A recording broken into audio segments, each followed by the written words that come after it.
Fala pessoal, tudo beleza? Hoje nós vamos continuar nossos vídeos de introdução à arquitetura falando de requisitos não funcionais. Além de falar dos requisitos não funcionais, também abordaremos Security by Design e mostraremos também as histórias de usuário aplicadas à segurança. Então eu espero que vocês possam aproveitar esse conteúdo e bons estudos! Então pessoal, nós iremos começar nosso vídeo falando de requisitos não funcionais. Bom pessoal, então vamos iniciar falando sobre o que são os requisitos não funcionais. Requisitos não funcionais especificam características de qualidade de um sistema.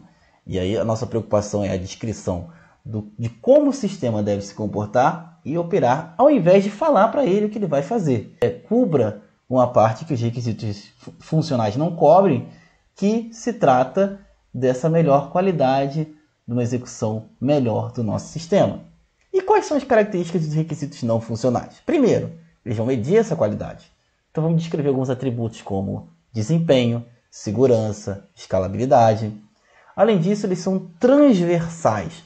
Isso significa que a influência deles no sistema como um todo, ele não vai afetar apenas uma funcionalidade específica, né? O mais comum é que os requisitos não funcionais sejam transversais e verificáveis. Porque, embora eles sejam subjetivos com relação aos requisitos funcionais, porque o requisito funcional fala diretamente do que o sistema deve fazer. Mas, apesar de eles serem subjetivos, eles têm definições de forma, né, essas definições elas devem ser feitas de forma a que esses requisitos possam ser testados e eles possam ser validados. Bom, seguimos em frente então, falando agora sobre as categorias de requisitos não funcionais. Primeiro, desempenho. Essa vai ser a definição de tempo de resposta, throughput e uso de recursos. E um exemplo bom de desempenho é justamente falar de solicitações por segundo. Esse é um exemplo de desempenho. Temos várias outras métricas, lógico, mas essa é uma métrica de desempenho que nós conseguimos compreender muito bem. Então, nesse exemplo, que o sistema deve processar 100 solicitações por segundo com um tempo de resposta inferior a 2 segundos, nós estamos definindo números. Então, 100 é o número de solicitações e a quantidade de solicitações é por segundo. Então, a gente vai multiplicando. 10 segundos são 1.000, 100 segundos são 10.000 e assim por diante. Solicitações, né? E o tempo de resposta tem que ser inferior a 2 segundos. Isso significa que cada solicitação deve ser respondida em menos de 2 segundos. Então, nós temos dois valores, duas métricas que definem muito bem o que nós queremos de desempenho nesse exemplo. Também temos escalabilidade, que é especificar a capacidade do sistema de lidar com aumento de carga. Vamos dar um bom exemplo. O sistema deve suportar até 10.000 usuários simultâneos sem degradação perceptível. Isso quer dizer que eu já estou falando de degradação, ou seja, não funcionamento do sistema. Então é um valor geralmente maior do que o desempenho. Então, se por um lado nós estamos defendendo um tempo de resposta agradável, desse outro lado da escalabilidade, nós estamos defendendo a resposta. Então, existe um número de usuários possíveis, executando solicitações, melhor dizendo, possíveis, e existe um número de usuários executando que mantém o sistema em funcionamento, embora na escalabilidade, diz que é degradação perceptível, significa que essa degradação causa um mau funcionamento ou um funcionamento muito demorado. Tá certo? Agora vamos falar de segurança. Isso se trata da proteção de dados e acesso autorizado. Então, todas as senhas, esse exemplo, né, está aqui, todas as senhas devem ser armazenadas usando algoritmos de hashing seguros. Isso significa que, quando se armazena a senha, ela não deve estar aberta para visualização do nosso sistema. Deve ter algum algoritmo de proteção que vai fazer com que ela não seja facilmente identificada, né? E a gente está usando o princípio de confiança baixa. Por quê?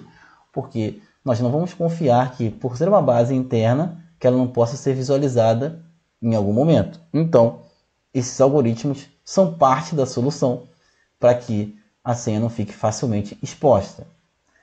Confiabilidade e disponibilidade é a próxima categoria, que se refere à estabilidade do sistema e o tempo de funcionamento.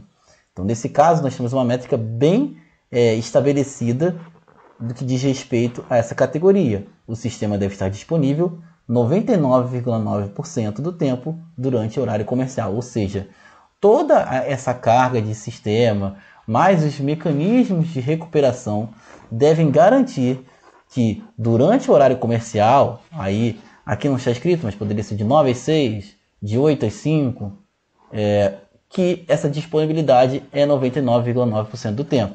Ou seja, pegar a quantidade de horas, fazer um cálculo referente a 99,9% e esse 0,01% seria o tempo aceitável que o sistema estaria indisponível. Seria um tempo bem pequeno. Então, é importante dar atenção para esse requisito, porque é preciso fazer o cálculo e depois deixar esse cálculo expresso para os desenvolvedores, para quem está construindo a infraestrutura, para que seja respeitada essa métrica. E usabilidade, que define que o sistema será fácil de usar. Então a gente está falando de utilização desse sistema. E vou dar um exemplo aqui. Um novo usuário deve ser capaz de completar o cadastro em menos de 5 minutos. Então, se nós temos um novo usuário no sistema, a forma como o cadastro deve ser feito, e deve ser feito de forma que ele esteja completo e disponibilizado, ele deve chegar em 5 minutos. Então são requisitos não funcionais que devem ser atentados pela equipe de desenvolvimento e ela deve fazer com que o desenvolvimento, no caso dessa usabilidade, cumpra esse requisito de cadastro. Temos agora a categoria de manutenibilidade, que se relaciona à facilidade de modificar, corrigir ou evoluir o sistema. E vamos dar um exemplo muito claro disso. Mudanças de 20 linhas de códigos devem ter seus testes executados em até 1 hora. Então vamos prestar atenção nisso. Se o sistema demora, se você constrói, falando de desenvolvedor, se o desenvolvedor constrói a sua solução, escreve o teste, porque naturalmente o desenvolvedor escreve o teste que a gente chama de teste unitário, o teste que é referente àquela funcionalidade, a validação daquela funcionalidade, de acordo com as regras estabelecidas em negócio. Se a gente escreve esse teste e coloca no nosso fluxo, seja um pipeline que vai subir esse código, ou mesmo algo mais simples, como simplesmente subir o código num repositório e manualmente exportar o executável, o arquivo de execução dentro da linguagem, a execução desse teste deve ser feita até 1 hora. Execução dentro, para que seja feito, melhor dizendo, para que seja feita essa validação desse código. Se por acaso a complexidade para executar um teste faça com que a execução dele seja maior que 1 hora, então a manutenibilidade desse sistema não está boa. Por quê?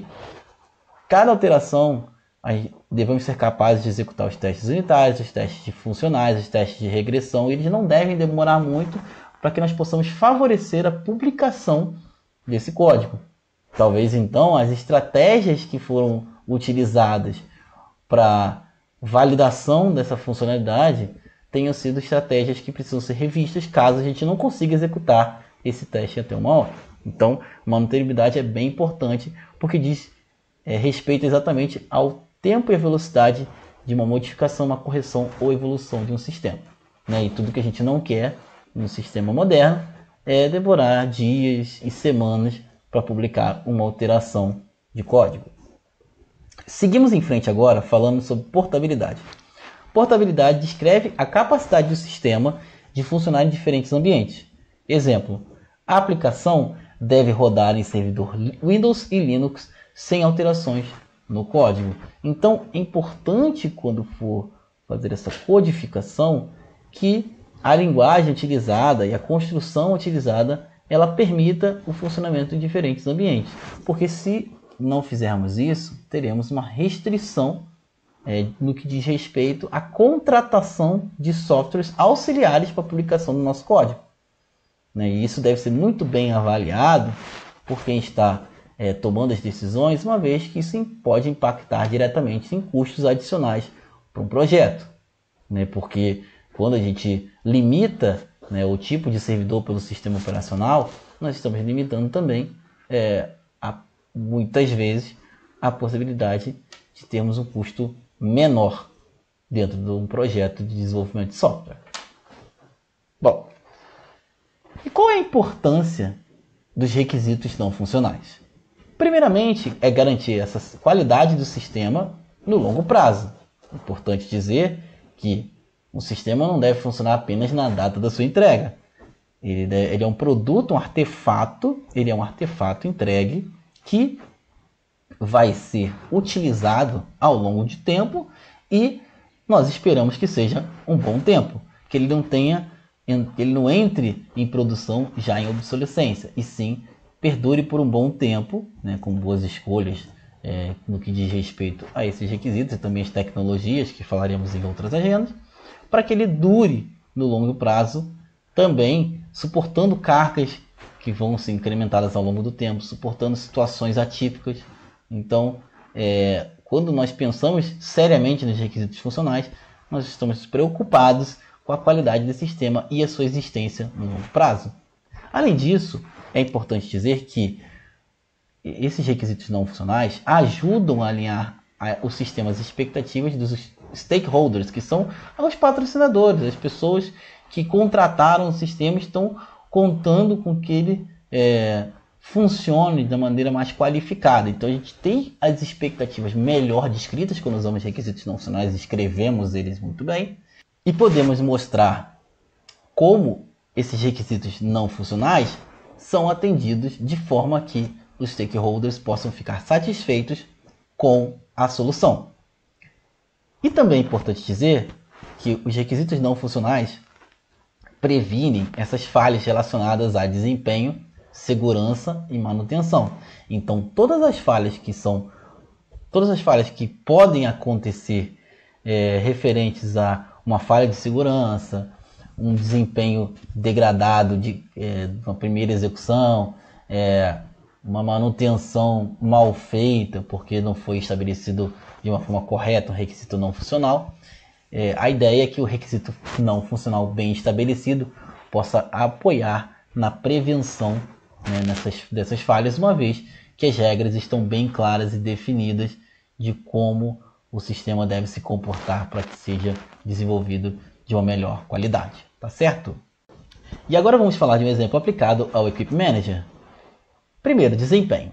O sistema deve processar 500 solicitações simultâneas com um tempo máximo de resposta de 2 segundos para qualquer operação. Então a gente levantou com base nessas informações coletadas ao longo das entrevistas, e conversas com os stakeholders, que até 500 solicitações simultâneas devem ser processadas com um tempo de 2 segundos. Isso foi definido para o sistema como uma premissa, como algo que deve ser suportado, melhor dizendo, no nosso projeto. Com relação à segurança, todo acesso ao sistema deve ser autenticado usando tokens JWT. Então, é uma questão bem técnica que foi definido com o time de autenticação com tokens JWT para reforçar a segurança, não trafegar, por exemplo, usuário e senha abertos e também fazer isso para renovar o nosso login, nosso acesso. Então, a gente vai falar tecnicamente de como vamos fazer essa solução, mas é importante entender agora que é uma maior segurança para não usarmos técnicas mais antigas de autenticação com troca de usuário e senha a todo tempo. Um outro ponto importante, deve ser armazenado de forma criptografada as senhas com bcrypt. Isso quer dizer que temos um algoritmo de criptografia que vamos utilizar para manter as nossas senhas criptografadas e que elas não fiquem abertas e expostas caso alguém venha ler a base de dados que nós estamos utilizando. Um outro ponto importante é a disponibilidade. Então o sistema deve estar disponível 24/7, 24 horas por dia, com SLA de 99,95 de uptime mensal. Ou seja, o SLA é o atendimento que vai ser feito com relação à métrica de estar ativo mensalmente. Então, durante essas 24 horas por 7 dias, 99,95% do tempo o sistema estará disponível.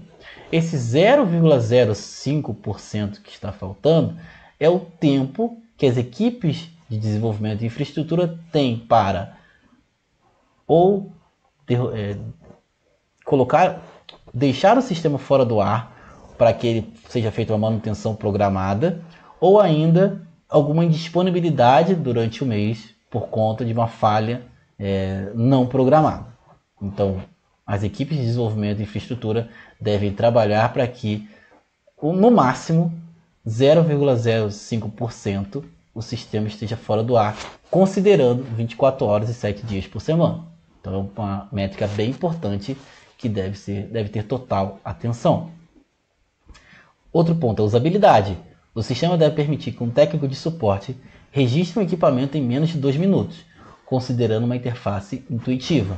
Então, o registro do equipamento não pode demorar. Então, a interface precisa fornecer meios de facilitar esse cadastro, né? E aí nós podemos pensar em diversas estratégias, mas informações pré-preenchidas, busca de informações que já estejam cadastradas. Algumas soluções podem ser utilizadas para esse caso, para que não haja um tempo muito grande preenchendo formulários repetidas vezes, né? Então, essa intuitividade da interface e aproveitamento de informações deve ser o caminho a ser utilizado para esse sistema. E a escalabilidade, que permite adicionar novos módulos ao sistema sem reconfigurações manuais significativas no ambiente de produção. Isso quer dizer que, se eu tenho uma funcionalidade nova, nós estamos falando aqui de cadastro de equipamentos, mas poderíamos colocar um outro tipo de cadastro, né, de fornecimento de geradores, por exemplo. É um equipamento também, né? Mas vamos dizer que precisa ter um cadastro separado, com um perfil separado, né? Outros usuários, né? Uma outra sistemática. Então, poderia ser até um módulo separado, mas que este módulo separado, nesse exemplo hipotético ou em outro exemplo, não represente uma mudança no ambiente produtivo que foi definido anteriormente. Então, a ideia é que, quando nós estamos falando de módulos, não de um sistema diferente, mas de módulos, ou seja, funcionalidades complementares ao que foi definido inicialmente ao sistema, isso deve significar que o ambiente produtivo deve ficar estável, não deve ter mudanças significativas em sua arquitetura e em sua concepção. E esse aí é o exemplo aplicado ao Equipe Manager que mostramos para vocês. Seguimos em frente agora falando de Security by Design. Bom, nós iniciamos o conceito de Security by Design, por quê? Porque é uma abordagem de desenvolvimento de sistemas que prioriza a segurança desde as fases iniciais de planejamento e concepção, ao invés de tratar como um complemento ou preocupação posterior. Isso quer dizer que iremos integrar práticas e controles de segurança diretamente na arquitetura, garantindo que esse sistema seja robusto contra ameaças e vulnerabilidades desde o início. Então, a preocupação de Security by Design é justamente para a construção e concepção do sistema, considerando segurança desde o primeiro momento. Dessa forma, não teremos equívocos com relação à construção inicial do sistema e depois a preocupação com segurança, o que pode trazer vulnerabilidade logo no início do projeto. Então, com Security by Design, nós nos preocupamos desde o início com segurança, e a arquitetura de sistemas modernos deve se preocupar com segurança desde o início. Vamos ver alguns princípios do Security by Design. Primeiro, defesa em profundidade. Camadas múltiplas de segurança para proteger o sistema, como autenticação, autorização e criptografia. Falamos anteriormente, mas reforçando aqui, autenticação e autorização. Autenticar significa colocar o seu usuário e senha, autorização é o seu usuário e senha, rusticamente falando, né? Porque nós estamos falando de um usuário entrando no sistema. Mas, se for de sistema para sistema, nós teremos outras formas de autenticação. Mas é uma forma de colocar credenciais que vão gerar autenticação naquele sistema. E autorização significa um perfil. Então nós vamos ter o perfil de gestor, nós vamos ter o perfil de técnico, nós vamos ter o perfil de cliente, né, que é o usuário. Além disso, nós temos a criptografia, que é para que a gente faça, né, essa codificação dos dados, para que eles não possam ser facilmente capturáveis. Então, nós teremos o algoritmo criptográfico que vai embaralhar essas informações e só será lido, né, por aqueles que devem receber aquela informação.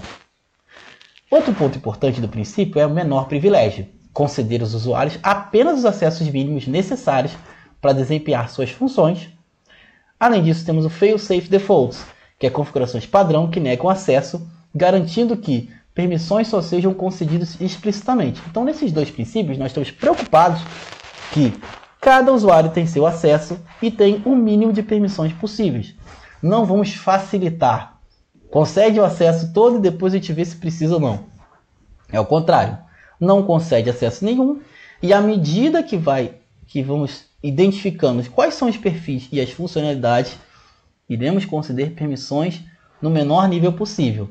Então, se nós precisamos ler um relatório gerado, a permissão é de leitura. Se o relatório precisa ser gerado por aquele usuário, por aquele perfil, nós iremos permitir apenas a geração para aquele perfil. E o outro não vai ter essa permissão. Então, são exemplos que estamos passando aqui, né, no caso do relatório, de leitura e escrita e que perfis distintos fazem operações diferentes. Dessa forma, nós iremos proteger melhor o nosso sistema com mais segurança, não concedendo permissões além do que deveria ser concedidas. Alguns outros princípios são a validação rigorosa de dados, para garantir que todas as entradas do usuário sejam validadas para evitar ataques como SQL Injection e Cross-Site Scripting, além de segurança proativa, antecipar possíveis ameaças, realizando análises de risco e implementando mitigação antes que problemas ocorram. Então nós estamos agora aqui no primeiro ponto, olhando para aquilo que é digitado, para que não haja um ataque através das informações que são entradas no nosso sistema. Então SQL Injection é um ataque possível no banco de dados, Cross-Site Scripting é um ataque possível na nossa aplicação. Nós iremos examinar as entradas e iremos validar para que hajam proteções, que existam proteções para que evite esse tipo de ataque. E na segurança proativa, é necessário, antes de que uma ameaça entre no nosso sistema, já tenha uma análise de risco, já tenha uma equipe preocupada em analisar os softwares implementados, analisar os frameworks que são executados e usar ou uma estratégia de correção ou pelo menos de mitigação. Se não há uma correção daquele problema de segurança, que tenha uma estratégia de mitigação para que evite que aquele problema ocorra. Talvez uma solução paliativa, né, uma solução manual, até que a solução definitiva possa ser implementada. Então, segurança proativa também é importantíssimo. E como nós vamos aplicar esse Security by Design no Equip Manager? Nós vamos pensar no planejamento de segurança desde a concepção. Então, no Equip Manager, né, que é o nosso sistema que nós estamos desenvolvendo, medidas de segurança devem ser integradas a todas as fases do ciclo de vida de desenvolvimento. Primeiro, os requisitos. Garantir que as histórias de usuário relacionadas à segurança sejam prioritárias. Então, as histórias vão ser definidas a seguir e, prioritariamente, elas serão desenvolvidas. Não serão despriorizadas por conta das funcionalidades de negócio. Segundo ponto, a arquitetura. As tecnologias e padrões seguros que vão ser escolhidos devem seguir Security by Design. Então, autenticação JWT, criptografia de dados, isso já deve ser esperado desde o desenho arquitetural, que nós vamos mostrar mais adiante. E também nossos vídeos seguintes, que nós vamos mostrar a implementação desse código. Além disso, nós temos que pensar na implementação, que eu acabei de falar. Utilizar bibliotecas confiáveis para funções críticas, como autenticação e criptografia. Então, essa autenticação e criptografia são necessárias porque essas bibliotecas que nós vamos usar na nossa implementação, elas têm que cumprir o requisito não funcional de autenticação e criptografia. E, óbvio, tem que ser confiáveis porque nós estamos falando de segurança. Então, se falamos de segurança, falamos de algo que precisa ser confiável.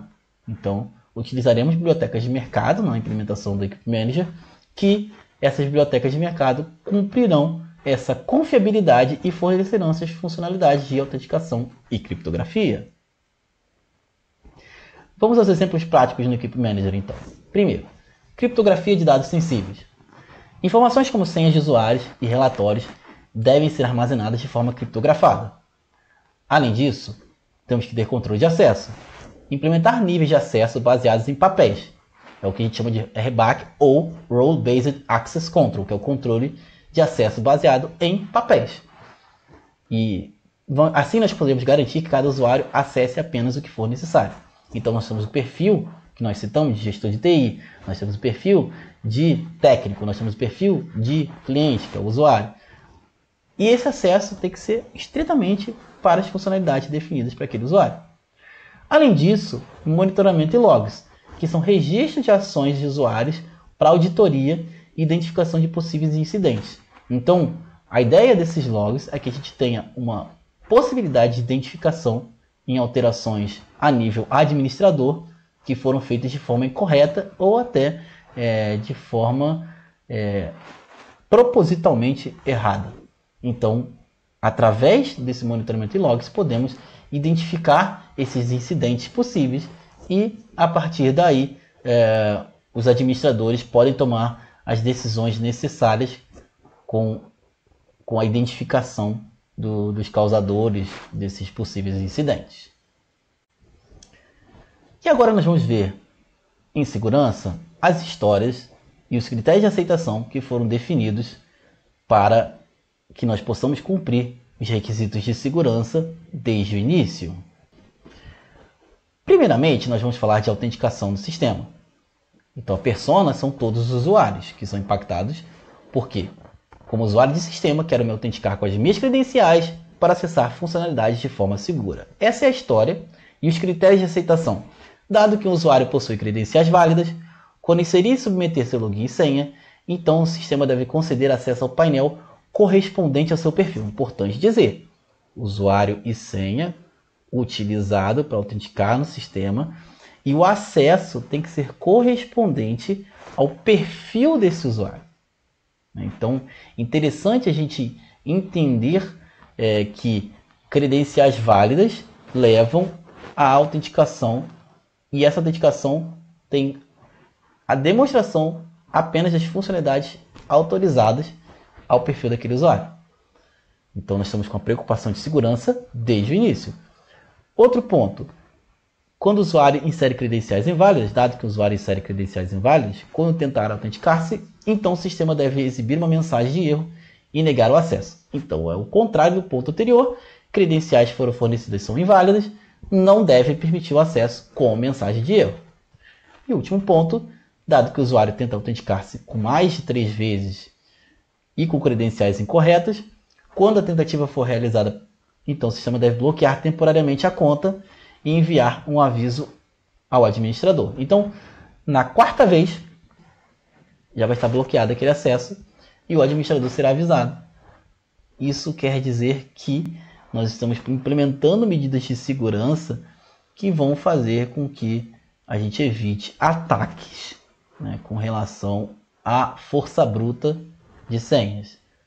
O usuário errou 3 vezes, mais de 3 vezes, ele vai ter que pedir uma solicitação de desbloqueio, vai ter que pedir, dependendo de uma troca de senha, porque esse é um caso que pode ser identificado como uma falha de segurança. Então, para que não haja uma possibilidade de explorar, né, ou utilização contínua de senhas alternadas para entrar de forma incorreta no usuário, essa é uma medida necessária. Seguimos em frente agora falando de controle de acesso baseado em perfis. Como gestor de TI, quero que os usuários só tenham acesso às funcionalidades compatíveis com seus perfis para proteger dados sensíveis.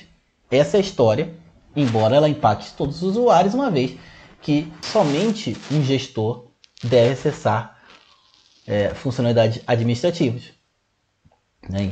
Isso quer dizer o quê? Quer dizer que o primeiro critério de aceitação é: dado que o usuário autenticado é o gestor de TI, quando acessar o sistema, então deve ter acesso a todas as funcionalidades administrativas. Esse é um critério de aceitação dessa história.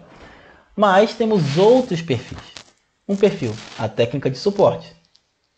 Quando acessar o sistema, deve ter acesso às funcionalidades de manutenção e operação, mas não a relatórios de alto nível, porque não faz parte daquele perfil.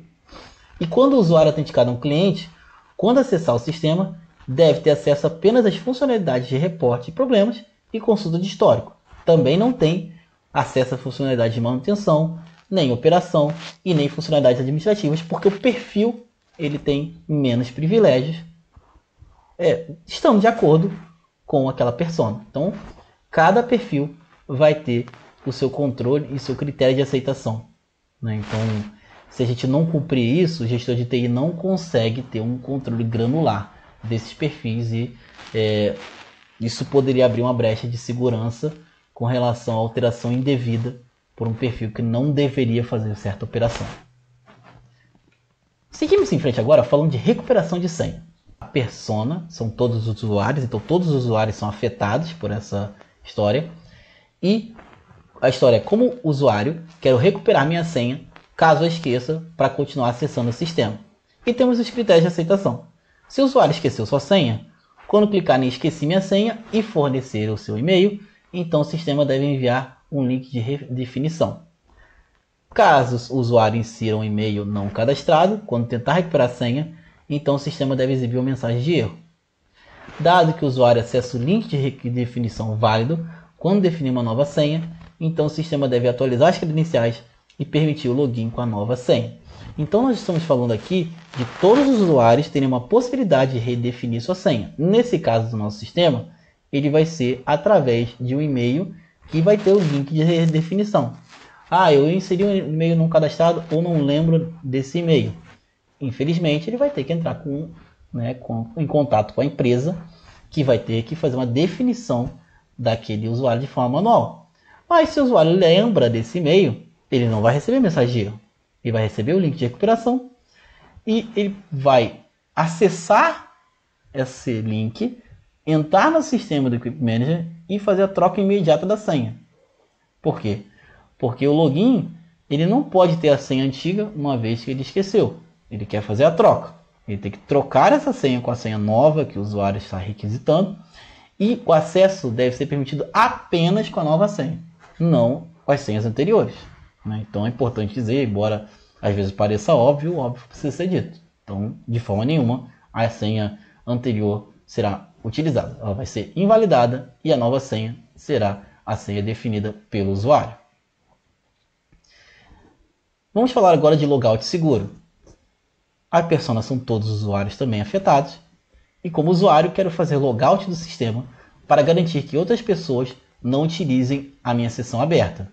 E temos dois critérios de aceitação. Primeiro, dado que o usuário está autenticado, quando clicar em sair, então o sistema deve encerrar sua sessão e redirecionar para a tela de login. E dado que o usuário tenta acessar o sistema sem estar autenticado, quando utilizar uma URL diretamente, então o sistema deve redirecioná-lo para a tela de login. Isso quer dizer que o próprio usuário quer garantir que a sessão aberta não seja utilizada indevidamente. E isso é o correto. Sair sempre do sistema para evitar algum tipo de brecha de segurança, que é acessar um navegador de forma indevida, alguma outra pessoa possa utilizar o sistema por ele.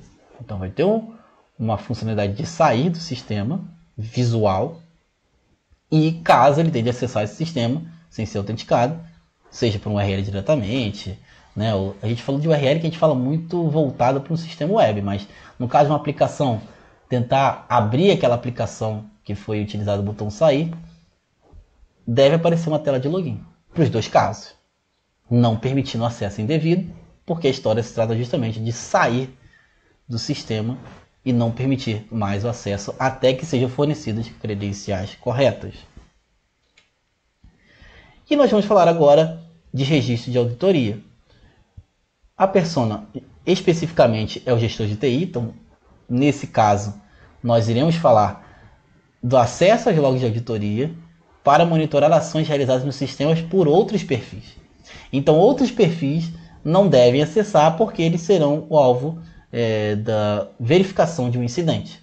Então o gestor vai autenticar, acessar a funcionalidade de auditoria, então esse é o primeiro critério de aceitação. Dado que o gestor está autenticado, quando acessar a funcionalidade de auditoria, então o sistema deve exibir logs detalhados de acessos e ações realizadas por cada usuário. Um outro critério de aceitação. Dado que o gestor define filtros específicos, por exemplo, datas, usuários ou ações, quando aplicar o filtro, então o sistema deve exibir somente os registros correspondentes. Por que nós vamos fazer esses dois pontos? Primeiro, para demonstrar as ações que são realizadas por cada usuário para investigação de incidentes. Então, a funcionalidade não deve ser utilizada de forma incorreta. Ela está bem definida para justamente a verificação de incidentes, né, que possam ter acontecido e verificação. E um ponto importante é, como são muitas ações que serão registradas nessa auditoria, precisamos de filtros específicos. Qual a data que aconteceu o incidente? Quais usuários envolvidos? Ou quais ações realizadas? E aí, quando for aplicado esse filtro, o sistema vai exibir os registros correspondentes. Ele pode até listar todas as ocorrências, porém, com o tempo isso ficará muito grande. Então, para poder navegar nessas ocorrências, né, e até mesmo por uma questão de usabilidade, é melhor que tenham filtros específicos e através desses filtros específicos ele consiga exibir esses registros correspondentes. E assim nós finalizamos e concluímos a nossa parte que diz respeito aos requisitos não funcionais nessa introdução de arquitetura que fizemos em nosso vídeo.